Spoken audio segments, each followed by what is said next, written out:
오늘 우리 같이 나눌 하나님 말씀은 창세기의 말씀입니다. 창세기 3장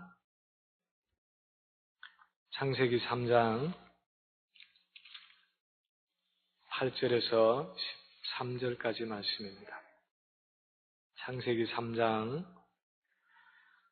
8절에서 13절까지 말씀 우리 한 절씩 교독하겠습니다. 창세기 3장 8절에서 13절까지 한 절씩 교독합니다. 그들이 그날 바람이 불 때 동산에 거니시는 여호와 하나님의 소리를 듣고 아담과 그의 아내가 여호와 하나님의 낯을 피하여 동산 나무 사이에 숨은지라. 여호와 하나님이 아담을 부르시며 그에게 이르시되 네가 어디 있느냐. 이르되 내가 동산에서 하나님의 소리를 듣고 내가 벗었으므로 두려워하여 숨었나이다. 이르시되 누가 너의 벗었음을 내게 알렸느냐. 내가 내게 먹지 말라 명한 그 나무 열매를 내가 먹었느냐. 아담이 이르되 하나님이 주셔서 나와 함께 있게 하신 여자 그가 그 나무 열매를 내게 주므로 내가 먹었나이다. 여호와 하나님이 여자에게 이르시되 네가 어찌하여 이렇게 하였느냐. 여자가 이르되 뱀이 나를 꿰므로 내가 먹었나이다. 아멘. 여러분이 잘 아시는 것과 같이 최근에 IS와 같은 이 이슬람 근본주의, 과격한 이슬람 근본주의의 테러 때문에 온 세계가 긴장 가운데 놓여 있습니다.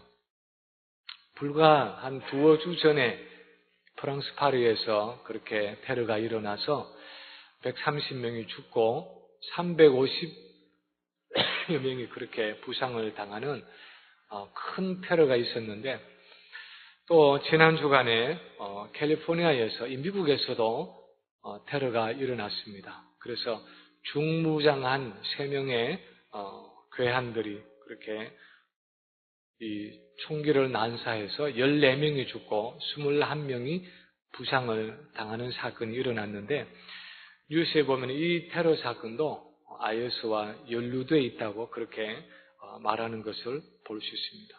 그러니까 오늘 저녁 8시에 대통령이 백악관에서 특별 담화문을, 그 테러에 대한 담화문을 발표한다고 그렇게 들었습니다. 사람들은 이제 언제 어디서 테러를 당할지 모른다. 특별히 어떤 무슨 전선에 나가 있거나 어떤 테러 집단들과 가까이 있어서 일어나는 것이 아니라 일상생활 속에서 언제 어떻게 내가 테러를 당할지 모른다 하는 그런 두려움 속에서 불안해하고 두려워합니다. 차라리 눈에 보이는 어떤 한 나라의 군대와 싸운다면 좀 더 낫겠는데, 보이지 않는 이 테러와의 전쟁은 정말 어렵고 힘든 전쟁이다, 그렇게 생각을 합니다.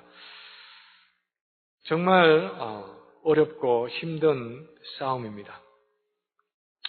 그러나 어쩌면 이 IS나 알카이다 같은 그런 이슬람 세력의 테러보다 더 힘들고 두려운 테러는, 두려운 싸움은 어쩌면 내 마음속에 깊이 숨어있는 죄의 세력이 가져오는 테러입니다. 사실 우리는 언제 어떻게 죄의 테러를 당할지 모르는 가운데 살아가고 있습니다.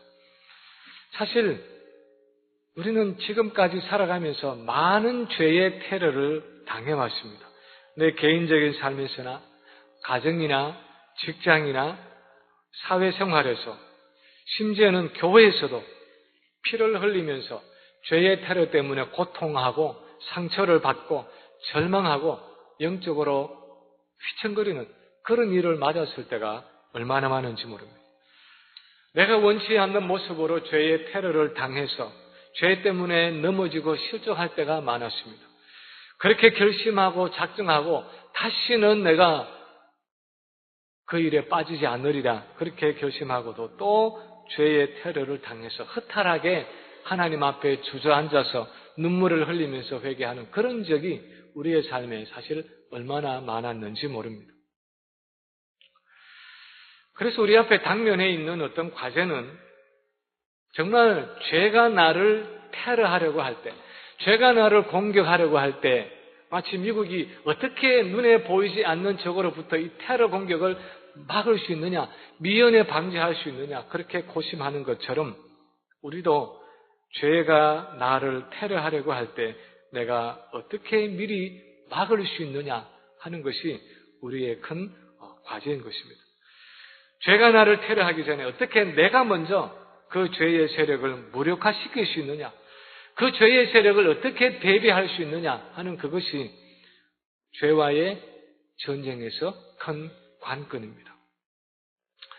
그런 면에서 볼 때 오늘 이 본문은 굉장히 중요한 본문이라고 말할 수 있습니다. 왜냐하면 아담과 하와가 지난 우리 설교 시간에 같이 나눈 말씀처럼 사단의 말에 속아서 선악과를 먹고 범죄한 후에 인간에게 과연 어떤 변화가 일어났느냐 하는 것을 다루고 있기 때문입니다. 하나님은 이렇게 될 것이다 그렇게 말씀하셨고, 사단은 괜찮다, 아무런 일 없을 것이다 그렇게 말했는데, 사단의 말을 듣고 그렇게 범죄한 우리 인류에게 실제로 어떤 변화가 일어났는가 하는 그 이후의 상황을 오늘 본문이 기록하고 있기 때문입니다.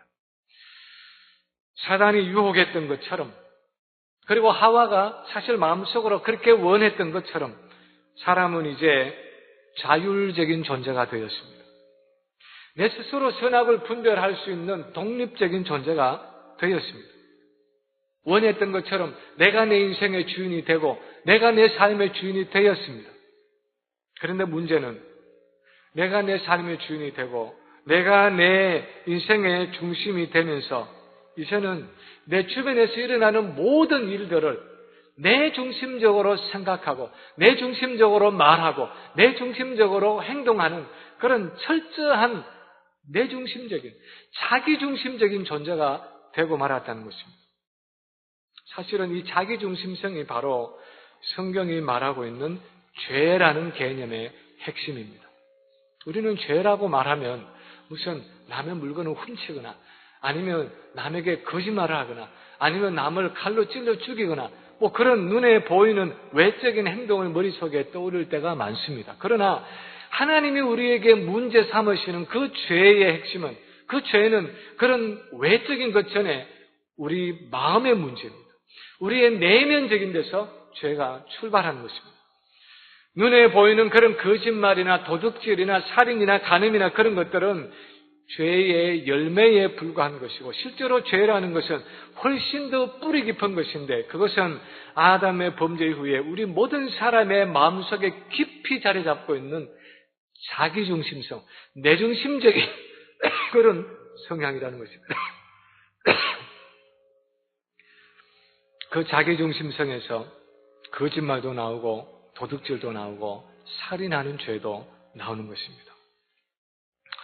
오늘 본문은 이렇게 아담과 하와가 선악과를 따먹고 범죄했을 때에 그들의 마음 깊은 곳에 어떤 종류의 아주 본질적이고 근본적인 변화가 일어났다는 사실을 말하고 있습니다.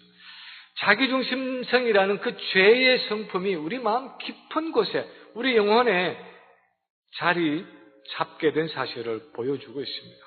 그리고 그런 내면적인 보이지 않는 죄성이 어떻게 눈에 보이도록 바깥으로 표출되었는가? 그 죄 자체는, 그 죄성 자체는 보이지 않지만 그것이 내 안에 깊이 존재하고 있다는 그 사실이 어떻게 바깥으로 드러나는가 하는 것을 이 본문을 통해서 보여주고 있습니다.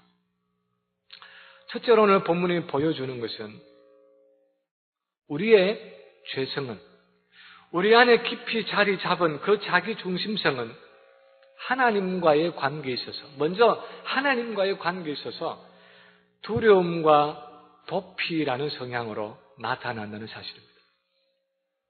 내 안에 그런 죄의 성향이 자리 잡고 있는지 어떻게 아느냐?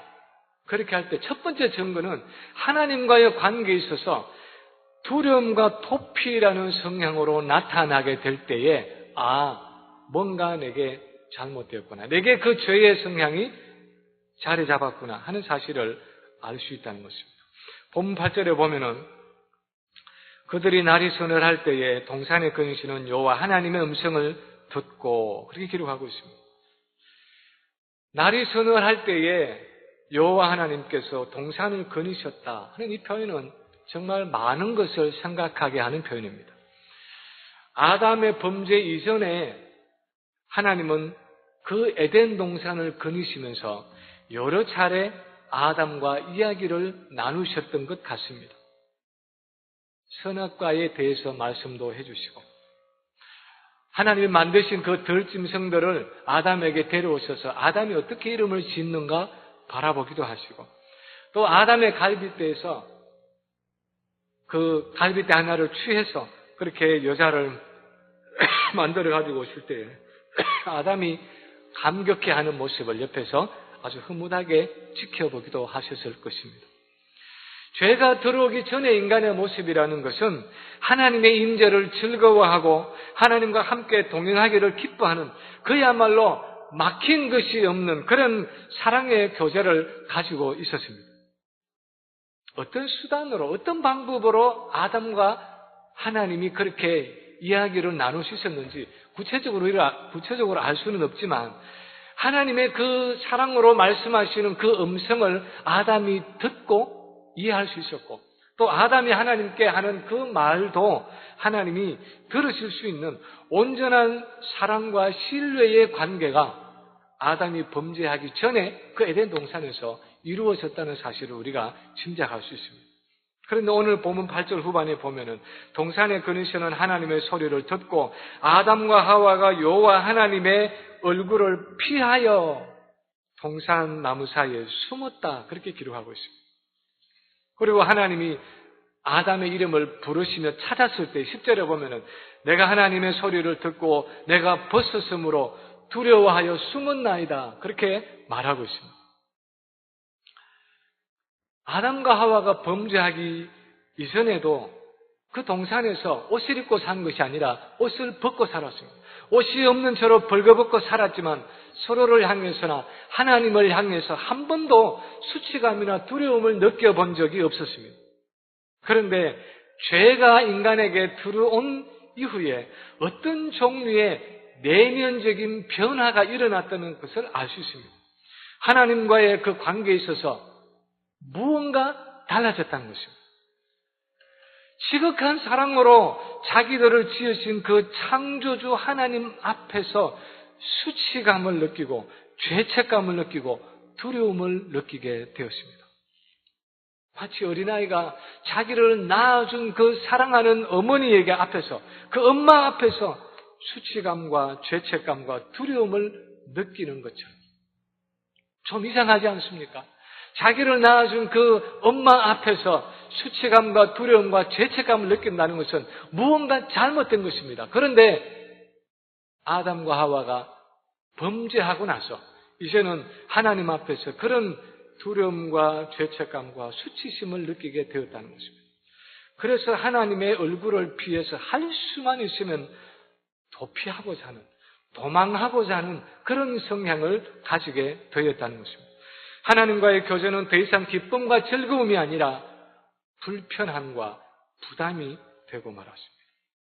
그 전에는 할 수만 있으면 하나님과 가까이 가서 교제하고 하나님과 함께 동행하기를 원했지만, 이제는 하나님 없이 하나님 얼굴을 피해서 하나님과 멀리 떨어져서 그분을 직면하지 않으려는, 하나님 얼굴을 보지 않으려는 그런 성향으로 우리 인간이 바뀌고 말았다는 것입니다. 우리는 요나라는 인물을 잘 알고 있습니다. 그는 하나님의 선지자로서 니느웨로 가라는 그 하나님의 말씀에 불순종하고 다시서로 내려가는 배를 탔습니다. 그리고 요나서 본문을 보면 여호와의 얼굴을 피하려고 이 반대편으로 가는 배를 탔다고 말하고 있고, 그리고 그 배의 맨 밑층에 내려가서 누워서 깊이 잠들었다, 그렇게 기록하고 있습니다. 이것은 하나님의 말씀에 불순종하고 도피하는 그 죄인의 심리를 아주 잘 표현하고 있습니다. 여호와의 낯을 피해서 하나님이 가장 찾기 힘들 것 같은 그 배 밑창에 내려가서 그런 의식의 밑바닥에 내려가서 하나님을 외면하고 깊이 잠들려고 하는, 그냥 잠에 빠져버리고 다 잊어버리려고 하는, 그것이 바로 아담과 하와의 모습이었고 요나의 모습이었고 죄의 테러를 당한 우리 인간의 모습이라는 것입니다. 나를 찾으시는 하나님의 얼굴과 그의 말씀과 그의 형벌로부터 상관없이 지내고자 하는 인간의 모습, 이것이 바로 하나님으로부터 끊임없이 도피하고자 하는 타락 이후에 우리 인간의 죄악된 모습입니다. 나는 하나님께 가까이 가는 것이 부담스럽다, 그런 마음이 우리의 마음속에 깔려있는, 그런 마음이 조금이라도 마음 한구석에 있는 분이 있다면 일단 한번 멈춰서서 나 자신을 한번 돌아볼 필요가 있습니다. 정말 내가 죄의 테러를 당하고 있는 것이 아닌지, 죄의 공격을 당한 것이 아닌지 한번 생각해 볼 필요가 있습니다. 예수를 믿지 않는 분들이, 교회 밖에 있는 분들이 내가 하나님께 가까이 나아가는 것이 참 부담스럽다 하고 생각하는 것은 얼마든지 있을 수 있는 일입니다. 얼마든지 이해할 수 있는 일입니다.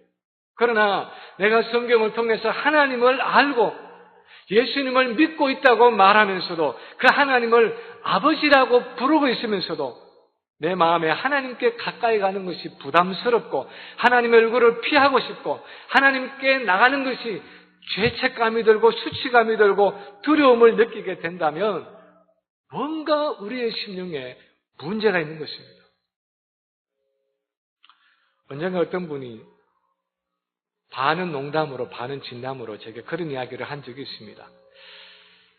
자고로 화장실과 처가와 목사는 멀리 있을수록 좋습니다. 제가 있는 앞에서 농담으로, 반은 농담이 반은 진담인 것 같아요. 뼈가 있는 농담 같아요. 자고로 화장실과 처가와 목사님들은 멀리 있는 것이 좋습니다. 그렇게 말한 적이 있습니다. 좋습니다. 요즘 목사들이 죄가 하도 많아서 화장실과 처가와 목사를 한데 묶어서 멀리 있을수록 좋다, 그렇게 얘기해도 좋습니다. 그러나 절대로 하나님 자신은 우리가 그 멀리해야 하는 대상에 함께 포함되어서는 안 된다는 것입니다. 하나님께는 할 수만 있으면 가까이 가야 하는 것입니다. 시편 73편에 보면 아삽이 그렇게 노래했습니다. 하나님께 가까이 함이 내게 복이라. 내가 주 여호와를 나의 피난처로 삼아 주의 모든 행적을 전파하리라. 하나님께 가까이 하는 것은 진실로 나의 복입니다.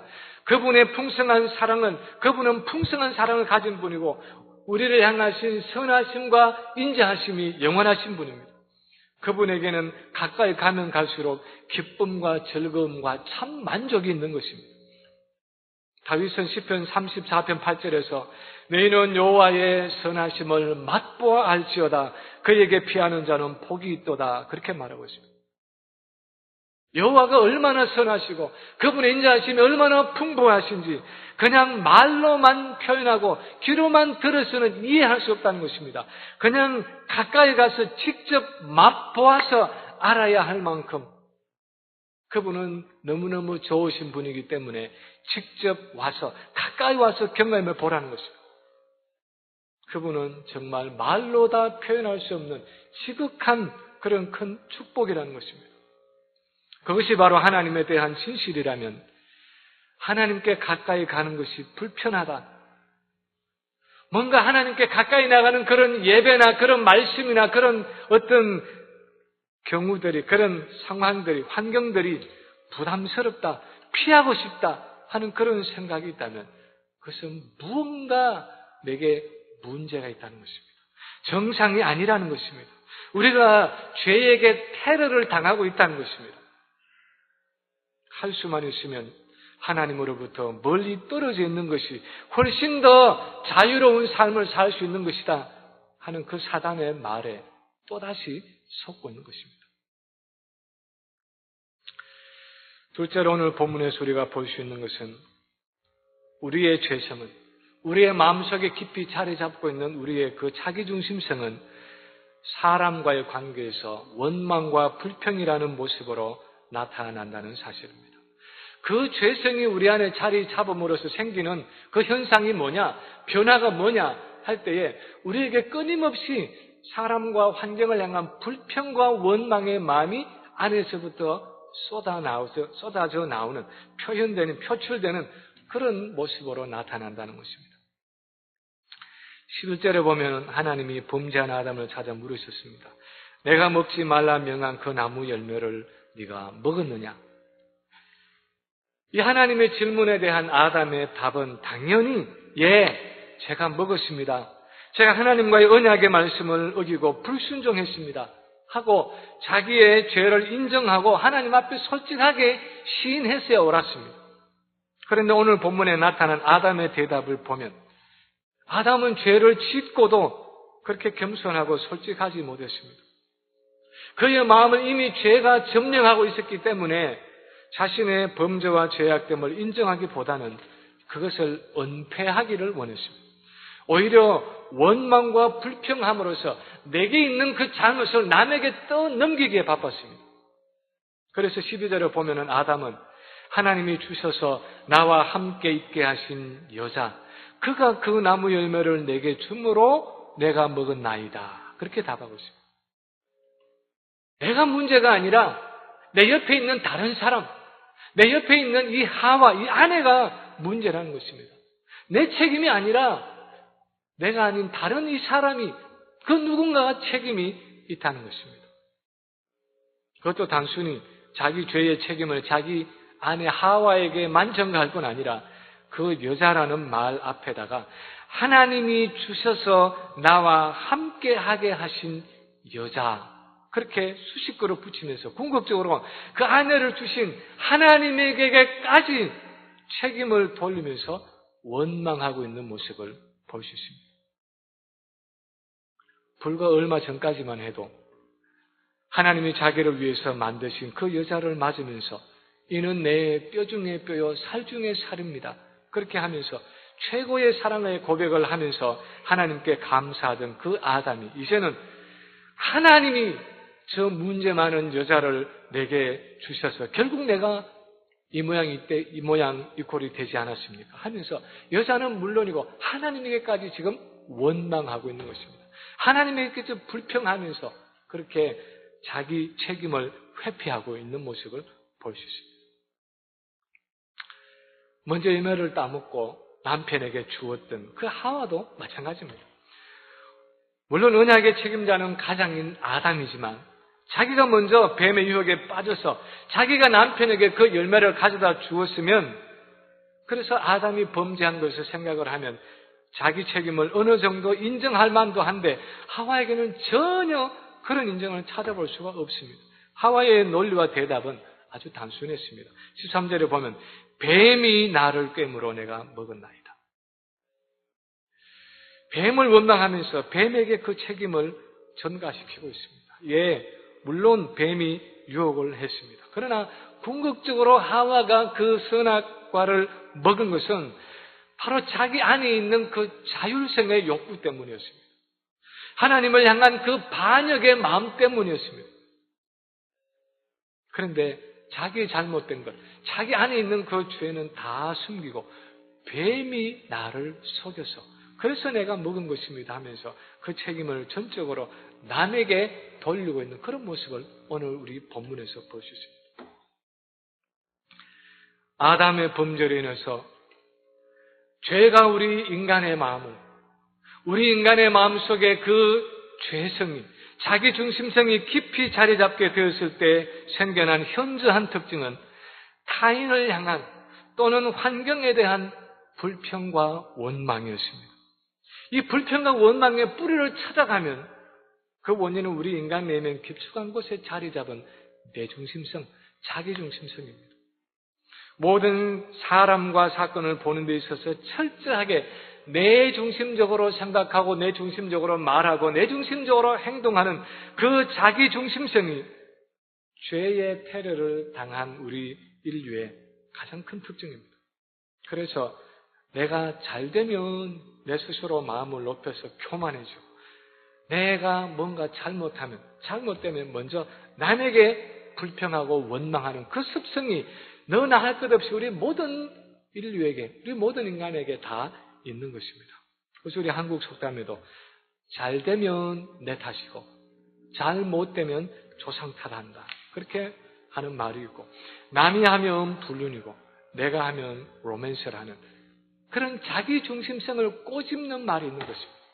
그것은 남들이 그렇다는 것이 아니라 사실은 나까지도, 우리 모든 인류가 죄의 테러를 당할 때, 죄가 나를 공격할 때 우리가 가지게 되는 그 본성이라는 것입니다. 이런 죄악된 성향이 가장 집단적으로 확연하게 나타난 것이 바로 이스라엘 백성들이었습니다. 그것이 출애굽에서 가나안을 향해서 가던 이스라엘 백성들이 여호수아와 갈렙을 제외하고는 가나안 땅을 보지 못하고 다 광야에서 심판을 받아야 했던 이유였습니다. 민수기 14장 29절 보면은 너희 시체가 이 광야에 엎드러질 것이라 너희 20세 이상으로 계수함을 받은 자 곧 나를 원망한 자의 전부가 여분의 아들 갈렙과 눈의 아들 여호수아 외에는 내가 맹세하여 너희로 거하게 하리라 한 땅에 결단코 들어가지 못하리라. 그렇게 하나님이 말씀하셨습니다. 여호수아와 갈렙을 제외한 그 1세대, 출애굽 한 1세대의 그 많은 사람들이 왜 약속하신 그 가나안 땅에 들어가지 못하고 다 광야에서 쓰러졌느냐?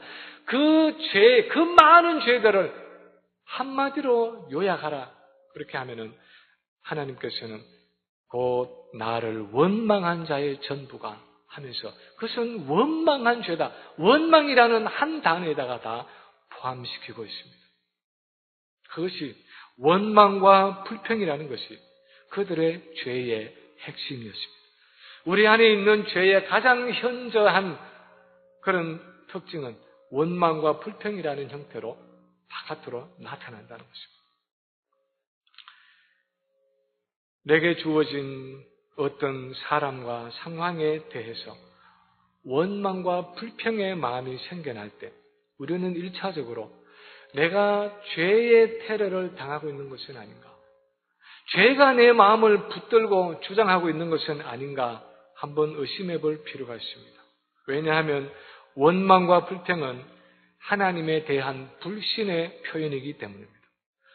사단이 하와를 찾아와서 그렇게 교묘하게 유혹하고 속이던 그 내용은 바로 하나님에 대한 불신이었습니다.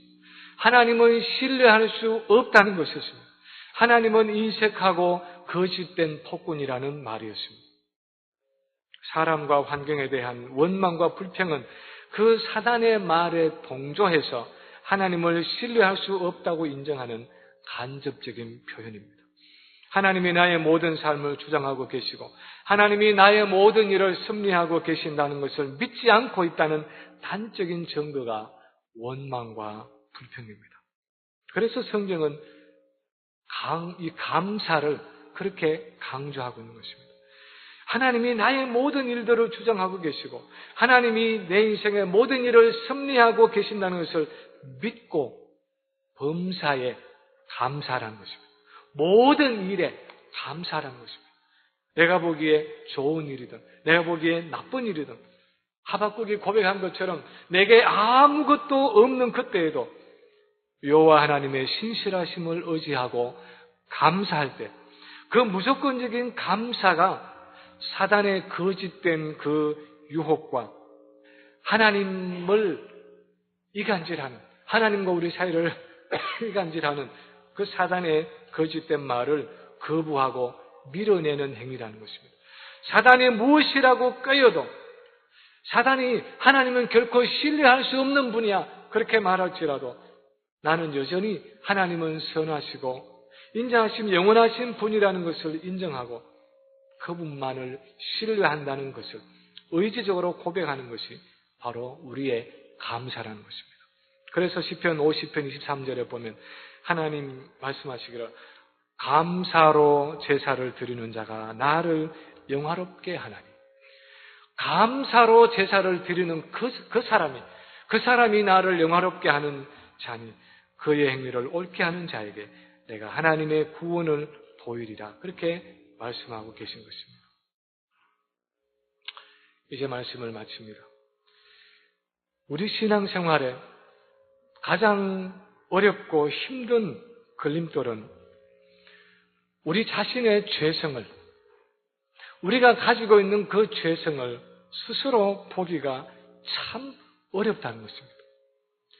죄의 테러를 당하고 있으면서도, 죄가 나를 공격하고 있는데도 어떻게 하든지 내 안에 있는 죄성, 내가 죄의 테러를 당하고 있는 그 사실, 내 마음의 그 자기 중심성을 어떻게 하든지 인정하지 않으려고 하는, 거기에서 빠져나가려고 하는 그 습성이 우리에게 있다는 것입니다. 그래서 나는 괜찮다고 생각하기 때문에 하나님의 은혜를 구하기 위해서 하나님께 나아가지 않습니다. 하나님께 나아가기만 하면 하나님이 주시는 그 승리와 그 은혜를 경험할 수 있는데, 우리는 내가 죄악되고 그래서 하나님의 은혜가 필요한 존재라는 사실을 어떻게 하든지 인정하지 않으려고 하는 그 습성이 우리에게 생겼다는 것입니다. 하나님 오늘도 우리를 도우시는 분이지만 내가 내 인생의 주인으로, 내가 내 삶의 주인으로 행세하고 있는 동안은 절대로 나를 도우실 수가 없습니다. 그래서 우리는 무엇보다도 내가 얼마나 내 자신에게 집중되어 있는지를 알아야 하는 것입니다. 내가 내 자신에게 너무나 집중되어 있어서 하나님이 주시고자 하는 그 은혜조차도 거부하고 있는 내 모습을 때로는 발견할 수 있어야 하는 것입니다. 그래서 내게 하나님으로부터 멀어지고자 하는 마음에 그런 성향이 있거나 다른 사람이나 환경을 원망하고자 하는 그 원망과 불평의 마음이 생겨날 때에 그것을 당연하게 여기면서, 사람은 원래 그런 거야, 나는 늘 그랬어, 그렇게 하면서 당연하게 여기거나 자연스럽게 여기지 말아야 한다는 것입니다. 그것은 당연한 것도 아니고 자연스러운 것도 아니라 내 안에 있는 죄성에서 오는 것입니다. 그래서 내가 내 자신에게 집중하고 있다는 증거인 것입니다. 더 구체적으로는 내 안에 있는 자기 중심성에서 오는 것입니다. 죄가 내 안에서 나를 움켜잡기 때문에 생겨나는 외적인 현상입니다.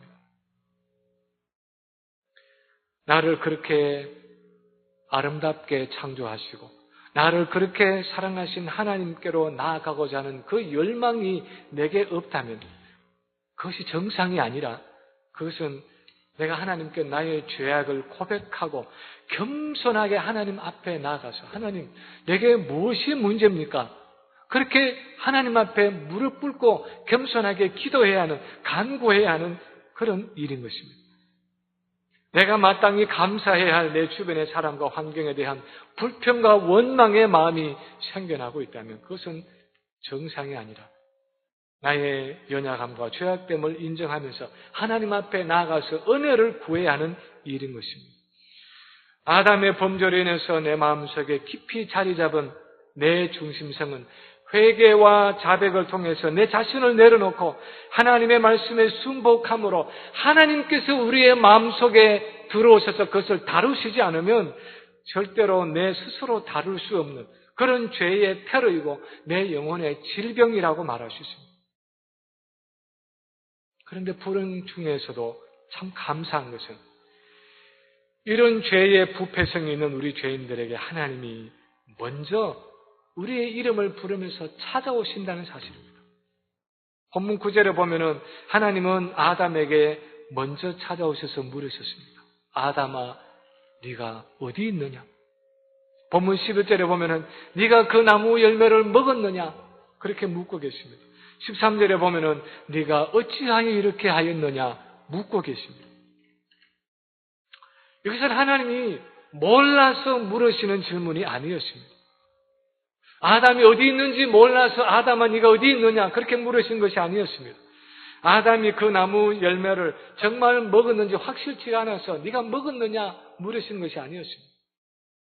하와가 왜 그렇게 했는지 이해가 되지 않아서, 그래서 네가 어째서 그렇게 했느냐 그렇게 물으신 것이 아니었습니다. 하나님은 이미 모든 것을 다 아시면서도 그렇게 부르시고 그렇게 물으셨습니다. 왜 그렇게 하셨습니까? 회개를 유발시키기 위해서였습니다. 우리의 영적인 현 주소를 묻는 그 하나님의 음성을 듣고 하나님의 질문을 통해서 죄의 테러로 인해서 파괴되고 황폐케 된 내 마음을 깨닫고 내 자신을 깨닫고 하나님 앞에 나오게 하기 위함이었습니다. 이 은혜의 하나님은 그분의 독생자 예수 그리스도를 십자가에 내어주시면서 오늘도 우리에게 말씀하십니다. 오라 우리가 서로 변론하자. 너희 죄가 주홍 같을지라도 눈과 같이 희어질 것이요 진홍같이 붉을지라도 양털같이 되리라. 요한일서 1장 8절에 보면 사도 요한은 만일 우리가 죄가 없다고 말하면 스스로 속이고 또 진리가 우리 속에 있지 아니할 것이요 만일 우리가 우리 죄를 자백하면 그는 미쁘시고 의로우사 우리 죄를 사하시며 우리를 모든 불의에서 깨끗하게 하실 것이요 그렇게 기록하고 있습니다. 하나님은 오늘도 우리를 찾아오시고 오늘도 우리의 이름을 부르십니다. 우리 이름을 부르시면서 아무개야 네가 어디 있느냐? 우리의 영적인 현주소를 물으십니다. 와서 변론하자고 말씀하십니다. 우리의 죄를 자백하라고 말씀하십니다. 우리가 죄악되다는 사실을 인정하라고 말씀하십니다. 예수 그리스도 앞으로 나오라고 말씀하십니다. 그러면 그는 미쁘시고 의로우셔서 우리의 모든 죄를 용서하시고 우리를 모든 불의에서 깨끗게 하실 것이라고 말씀하십니다. 우리에게 예수 그리스도의 마음을 주시겠다고 말씀하십니다. 하나님을 전심으로 사랑하고 내 이웃을 내 몸과 같이 사랑할 수 있는 그 예수님의 마음을 내게 주겠다고 말씀하십니다. 오늘도 이 말씀을 통해서 내 안에 있는 죄성, 나의 그 자기중심성이 얼마나 깊은지를 다시 한번 깨닫고 은혜를 구하면서 하나님 앞에 나와서 성령을 통해서 오늘도 우리에게 부어주시는 그 예수 그리스도의 마음을 얻어서 풍성하게 누릴 수 있는 모든 성도들 되시기를 주님의 이름으로 간절히